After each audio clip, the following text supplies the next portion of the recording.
Once upon a time in the late 8th century, there were a group of daring seafarers hailing from the diverse lands of Norway, Sweden, and Denmark.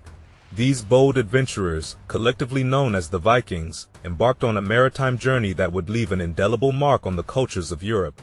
But hold on, not all Scandinavians were Vikings. Let's unravel this captivating tale. The Vikings were a distinct bunch among the Scandinavians, as they set sail with a clear mission: to acquire wealth through raids in foreign lands. The term Viking was coined by English writers, and it didn't encompass all Scandinavians. In fact, most Scandinavians were not Vikings at all. Those who engaged in peaceful trade with other cultures were referred to as Northmen, Norsemen, or by terms signifying their origin. The Viking Age kicked off around 793 CE, spanning the next 3 centuries. During this time, the Vikings left their mark on coastal and inland regions of Europe, reaching as far as the Byzantine Empire in the east. They weren't just raiders. The Vikings were also savvy traders, even serving as the elite Varangian guard for the Byzantine emperor.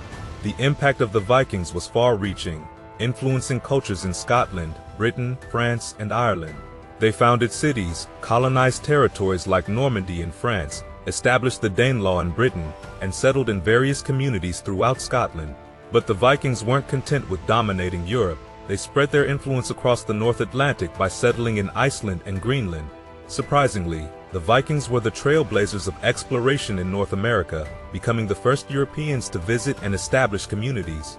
L'Anse aux Meadows in Newfoundland has been identified as an early Viking settlement, while debates continue about other potential Viking sites in North America. Contrary to popular belief, Vikings weren't just ruthless warriors with horned helmets. In reality, horned helmets would have been impractical in battle and were likely reserved for ceremonial occasions. While the Vikings did engage in warfare, their civilization was highly developed, with raiding being just one facet of their culture. Now, let's dig into the origins of the term Viking. Scholars have debated its roots, with some suggesting it stems from the Norse word vik, meaning a cove or small fjord. Others propose it originates from the Old Norse word for pirate. Professor Peter Sawyer even argues that it might have come from the region of Viking, adding an interesting twist to the tale. Different cultures had their own names for these seafaring Scandinavians. The Irish called them pagans or foreigners. The French referred to them as Northmen. The Slavs knew them as the Russ, which gave Russia its name, and the Germans dubbed them Ashmen for their use of ashwood in boat building. The Vikings themselves used the term Viking to describe their activities, specifically armed raids on foreign lands for plunder. It wasn't just a sea voyage, it was a declaration of intent to go on a raiding expedition. Within Viking society, there were 3 main classes: the Jarls, the aristocracy; the Carls, the common folk; and the Thralls, the unfortunate slaves. While upward mobility was possible for the Carls, the Thralls faced a life of servitude with little hope of change. Slavery was pervasive in Viking society, serving as a prime motivator for their raids on foreign lands. Yet, amidst the rigid social hierarchy, women enjoyed freedoms uncommon in many other cultures of the time. They could inherit property, make choices about where and how to live if unmarried, represent themselves in legal matters, and even own their own businesses, ranging from breweries to farms. Serving as prophets of the gods Freyja or Odin, women interpreted divine messages for their people, wielding significant influence. Marriages in Viking society were arranged by clan leaders, denying both men and women the right to choose their own partners. Yet, despite these restrictions, women adorned themselves much like men of their social standing, eschewing earrings as symbols of lesser races. Responsibilities were shared in Viking households, with both men and women contributing to meal preparation and childcare. The fabric of Viking society was woven with diverse occupations, from farmers and blacksmiths to merchants and poets. Trade flourished, with amber, a plentiful resource in Scandinavia, serving as a valuable commodity traded with the Roman and Byzantine empires. In their leisure time, Vikings engaged in a variety of activities, including sports, board games, and festivals. Contrary to popular misconceptions, Vikings were not uncouth savages, but rather refined individuals who valued hygiene and appearance. Wealthy Jarls adorned themselves with silk garments and intricate jewelry, meticulously grooming their hair and wearing fine cloaks and ornaments. Hygiene held religious significance, as Vikings believed in Ragnarok, the apocalyptic end of the world. To prevent contributing to the ship Naglfar, built from the nails of the dead, Vikings kept their nails trimmed short, fearing the onset of the twilight of the gods, in the mystical realm of Norse mythology. In the beginning, there was only ice and the giant Ymir, sustained by the mystical cow Audhumla. From the union of Ymir and Audhumla, the gods Odin, Vila, and Ve were born. These gods, in their divine wisdom, slew Ymir and fashioned the world from his body, breathing life into it. The first humans, Ask and Imbla, were created and endowed with spirit by Odin, and reason and passion by other gods. The cosmos, depicted as the colossal tree Yggdrasil, encompassed 9 realms, each with its own significance. Midgard, the realm of mortals, stood at the center, surrounded by Asgard, home to the gods, and Alfheim, realm of the elves. Beneath Midgard lay Niflheim, where those who met unfortunate ends resided. Valiant warriors who perished in battle were welcomed into Valhalla, Odin's hall, while heroic women found solace in the hall of Frigg. Yet, amidst the harmony of creation, a shadow loomed. The frost giants of Jotunheim posed a perpetual threat to the gods and mortals alike. And looming over all was Ragnarok, the prophesied end of days. When Ragnarok arrived, chaos would reign supreme as the sun and moon were devoured by wolves. Fenrir rampaged across the realms, and the gods faced their ultimate battle. Though valiantly fought, the gods would succumb to the flames of destruction, ushering in the end of one world and the birth of another. The Norse people honored their gods through their deeds, for there existed no religious hierarchy. Women touched by divine inspiration were known as Valva, serving as conduits for the gods' messages. While some temples were erected, worship primarily took place in natural settings linked to specific deities. The tales of the gods, creation, and Ragnarok were passed down orally until recorded by the historian Snorri Sturluson. Through these stories, the Norse people found meaning, guidance, and a profound connection to the divine. As the Viking Age unfolded, the Norse mythology shaped the very essence of Viking culture, inspiring their bold raids across foreign lands. For these Norse warriors, life mirrored the exploits of the gods, and the call to battle against chaotic forces resonated deep within their souls. The Vikings, seafaring adventurers from the Scandinavian lands, held a worldview that clashed sharply with the Mediterranean and European belief in a single God and his savior son. The Christian practices, with priests, churches, and strict rules, seemed alien and threatening to the Vikings. There was no resonance between the teachings of Christianity and the deeply ingrained Norse ideology.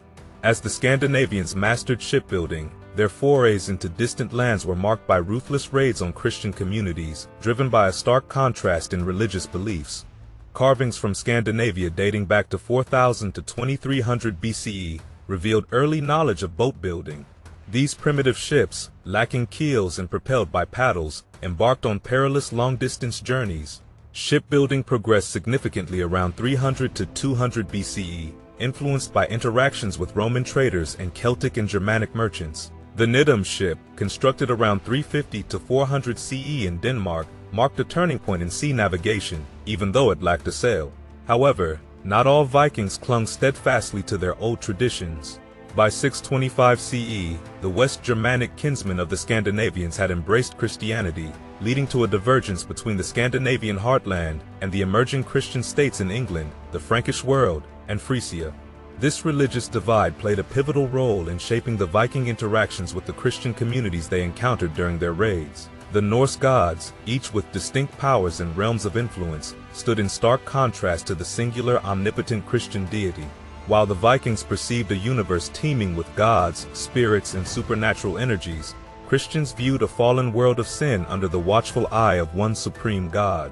This disparity in worldview influenced how the Vikings treated the Christians they encountered. The Vikings, bound by a code of honor within their own society, found it dishonorable to harm unarmed civilians and seize their possessions. Yet, when raiding foreign lands between 793 to 1100 CE, they acted with brutal efficiency, indifferent to the norms that governed Viking society. The plundering and killing were justified in their eyes, as those they attacked were not Norse and did not adhere to the same beliefs. The rules that governed Viking conduct did not extend to those outside their cultural and religious sphere. The infamous raid on Lindisfarne in 793 CE epitomized this ruthless approach. The monks at the priory were seen as mere obstacles to the acquisition of wealth. The Vikings slaughtered every monk, seizing everything of value, as it became painfully clear that the Christian God held no power to defend his faithful within the sacred walls of their own place of worship. As the Viking raids swept across Christian communities, European Christians interpreted these assaults as divine retribution for their sins, akin to the wrath of God witnessed during the Hun invasions of the Roman Empire centuries earlier. In Britain, the reign of Alfred the Great marked a pivotal moment of resistance and reform. Seeking to better his people and appease his God, Alfred instituted educational reforms and made Christian baptism a requirement in treaties with the Vikings. In 878 CE, Alfred achieved a significant victory at the Battle of Edington, defeating the Viking army led by Guthrum. As part of the peace agreement, Guthrum and his chieftains were baptized and converted to Christianity, a testament to the growing influence of the Christian faith. Meanwhile, across the Channel in France, Charlemagne pursued a more aggressive approach to convert the Scandinavians to Christianity. Through military campaigns that targeted sacred Norse sites, Charlemagne sought to forcefully impose Christianity upon the Norse people. However, these efforts only fueled animosity and further division, rather than fostering acceptance of the Christian faith. Amidst these tumultuous times, the Viking Age in Europe witnessed a transformation. What began as sporadic raids by pirate-like bands evolved into full-fledged invasions led by charismatic leaders. These skilled military commanders conquered vast territories, established settlements, and eventually assimilated with local populations. Legendary Norse figures such as Halfdan Ragnarsson, Ivar the Boneless, Guthrum, Harold Bluetooth, Sven Forkbeard, Canute the Great, and Harold Hardrada rose to prominence during this era. Their exploits, along with those of explorers like Eric the Red and Leif Erikson, left an indelible mark on history. Despite facing numerous adversaries, the Vikings were never decisively defeated in battle. The end of the Viking Age is commonly dated to 1066 CE, marked by Harold Hardrada's death at the Battle of Stamford Bridge.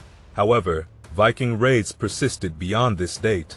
The Christianization of Scandinavia in the 10th and 11th centuries played a significant role in the decline of the Viking Age. As Norse beliefs gave way to Christianity, the allure of Viking expeditions waned, signaling the end of an era. The impact of the Vikings reverberated far beyond their era, shaping the cultures of every nation they encountered. From architecture to language, warfare to cuisine, the Vikings left an enduring legacy that continues to fascinate and inspire to this day. While medieval writers often depicted them as savage heathens, and later as noble savages, the truth lies somewhere in between. The Vikings were a complex and sophisticated warrior class, driven by religious beliefs and a desire for personal gain.